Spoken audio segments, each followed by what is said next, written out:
साठी आनंदाची बातमी आहे। मुंबईकरांच्या सेवेत लवकरच आणखी 2 मेट्रो येणार आहेत। 2 नव्या मेट्रो मार्गिकांच्या लोकार्पणाला अखेर मुहूर्त सापडलाय। दोन्ही मार्गांवरील मेट्रो 3 एप्रिल पासून धावणार आहेत। मेट्रो 9 मार्गिकेतील दहिसर ते काशीगाव टप्पा 1 आणि मेट्रो 2 मार्गिकेतील डायमंड गार्डन ते मंडाळा टप्पा 1 चं लोकार्पण अनेक दिवसांपासून रखडलं होतं।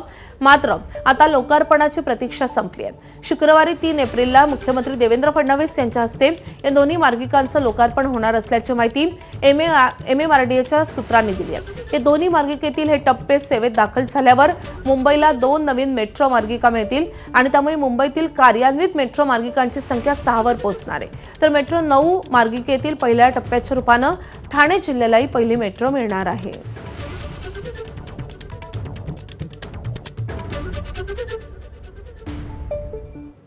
आता मुंबई उपनगरीय लोकलच्या प्रवाशांसाठी मोठी बातमी।